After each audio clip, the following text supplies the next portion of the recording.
शादी से ज्यादा खुश नहीं थी, पर मेरे पति मुझसे बहुत ज्यादा प्यार करते थे। अब मेरी शादी को 2 साल हो चुके थे, लेकिन अभी तक कोई भी बच्चा नहीं हुआ था। हमारे घर में मैं, मेरे पति और ससुर जी थे। हम तीनों ही बहुत प्यार से रहते थे। मेरे ससुर जी की उम्र 45 से 50 साल की होगी, लेकिन वो काफी जवान दिखते हैं, क्योंकि उन्होंने अपने शरीर को पूरा फिट रखा हुआ है।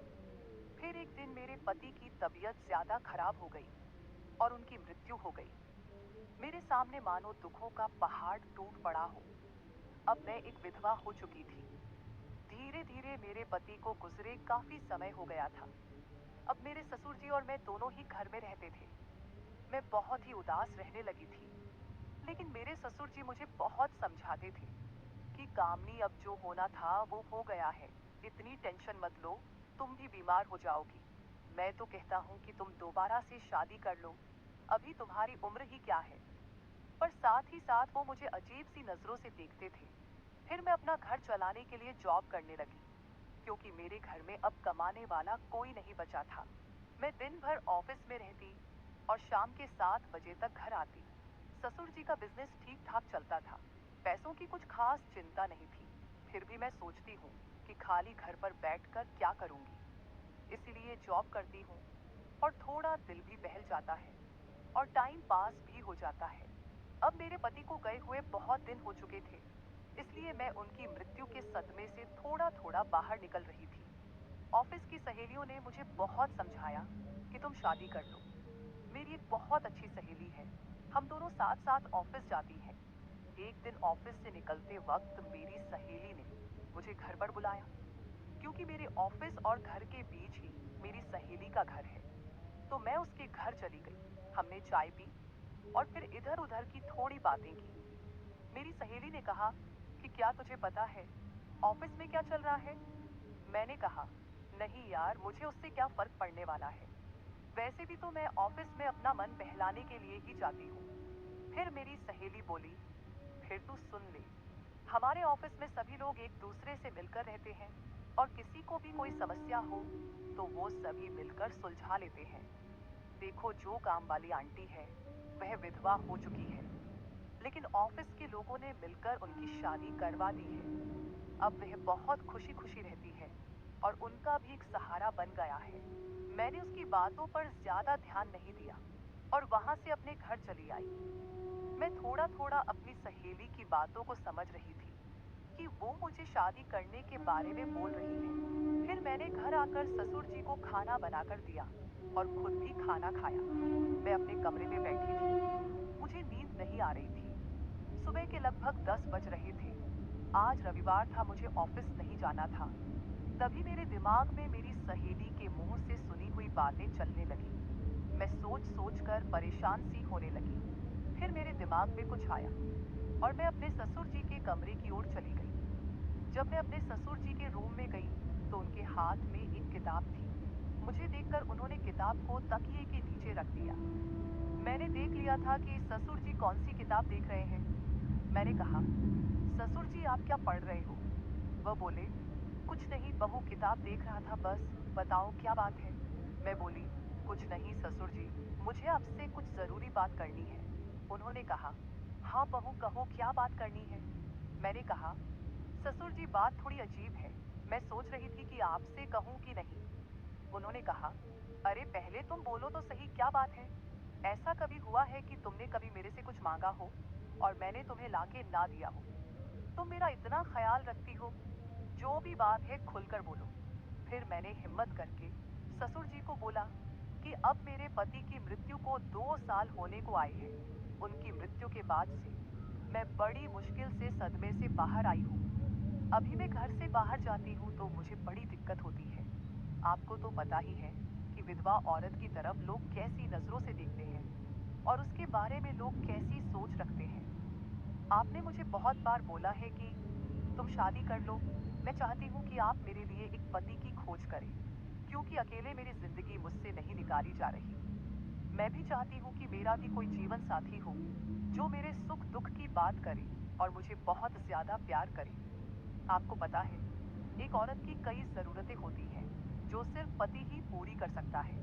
बाकी आपको पता ही है कि मेरे माँ बाप तो इतने गरीब हैं कि उन्होंने पता नहीं एक बार मेरी शादी कैसे कर्ज उठाकर की है। मैं अब उनको कोई तकलीफ नहीं देना चाहती। अब मेरे लिए तो आप ही सब कुछ हो।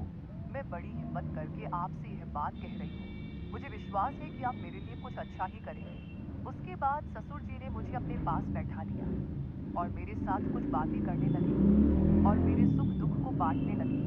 फिर ससुर जी मुझसे बोले, बहू, जिस चीज की तलाश तुम बाहर से कर रही हो, वो चीज तुमको घर में ही मिल सकती है। अगर तुम चाहो तो मैं तुम्हारी सभी जरूरतों को पूरा कर सकता हूँ।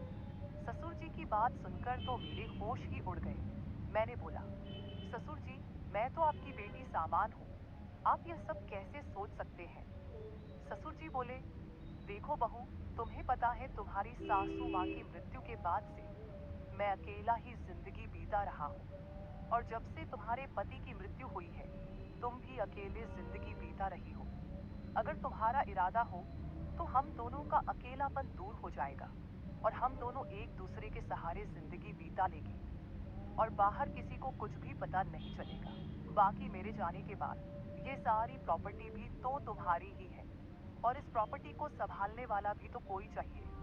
बाकी तुम लोगों की टेंशन मत लो। वो तो जब तुम विधवा की जिंदगी जी रही हो तब भी बातें करते थे और अब भी बातें करेंगे। सच कहूँ तो बहू, मैं तो उसी वक्त तेरा दीवाना हो गया था जब मैंने तुम्हें पहली बार देखा था। फिर मैंने ससुर जी को बोला कि मैं सोचकर बताती हूँ। अगली सुबह मैं उठी और खाना बनाने लगी। अगले दिन मैं ऑफिस नहीं गई। मैं किचन में खाना पका रही थी। तभी ससुर जी किचन में आए और बोले, बहू, आज ऑफिस नहीं जा रही हो क्या?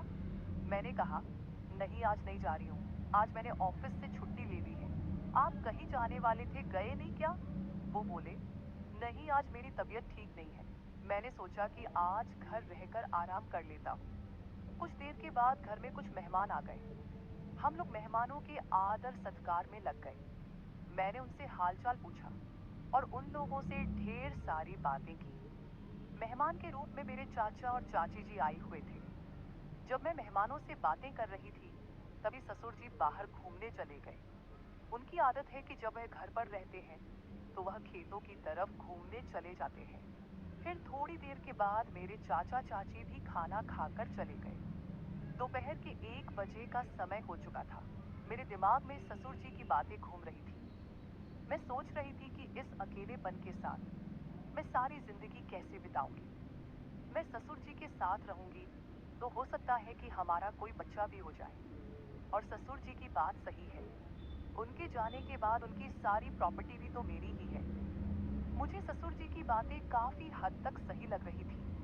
फिर मैंने ससुर जी को कॉल किया और बोली, ससुर जी, खाना तैयार हो गया है, आकर खाना खा लीजिए। इस पर वे बोले, मैं अभी बाहर हूँ और मुझे थोड़ा टाइम लगेगा। मैंने कहा, ठीक है, मैं जरा बाहर जा रही हूँ। देर शाम तक वापस आऊंगी क्योंकि मैंने मार्केट शॉपिंग करने के लिए जाना था। फिर मैं मार्केट चली गई और वहां से अपने लिए और ससुर जी के लिए कुछ कपड़े खरीद कर लाई। जब मैं घर पहुंची तो शाम के 7 बज चुके थे। ससुर जी अपने कमरे में सो रहे थे। मैंने ससुर जी को उठाया और वो नहाने के लिए चले गए। अब चारों तरफ शांति हो चुकी थी। शाम के 8 बज चुके थे। फिर मैं ससुर जी के पास गई और उनको वो सब बातों के लिए हाँ बोल दी जो उन्होंने मुझे कही थी। ससुर जी मेरी हाँ सुनते ही खुश हो गए। फिर मैं उनके साथ, उसके बाद तो आप समझ ही सकते हैं, जो होना था वो हो गया। मैंने ससुर जी को फिर से अपनी ख्वाहिश बताई और ससुर जी ने मेरी ख्वाहिश पूरी कर दी। हम दोनों ने 1 से 2 घंटे तक एक दूसरे से वो सब बातें की और सारा काम किया। इस तरह से हम दोनों ससुर बहू काफी खुशी खुशी पति पत्नी की तरह रहने लगे। अब मुझे किसी भी चीज की दिक्कत नहीं होती क्योंकि अब मुझे कहीं भी जाना होता है तो मैं ससुर जी के साथ चली जाती हूँ और हम खूब एंजॉय करते हैं। कुछ दिन बीत जाने के बाद ससुर जी बोले, कामिनी, अब तुम मेरे बिजनेस के बारे में सारा कुछ समझ लो और खुद सारा बिजनेस संभाल लो। फिर मैंने जॉब छोड़कर ससुर जी का सारा बिजनेस खुद संभाल लिया। अब हम दोनों पति पत्नी के जैसे रहने लगे हैं। मैं ससुर जी की हर बात का ख्याल रखती हूँ और वो भी मेरी हर बात का ख्याल रखते हैं। कुछ देर के बाद हमारे घर बच्चा भी हो गया। और हमारी जिंदगी काफी अच्छे से चल रही है।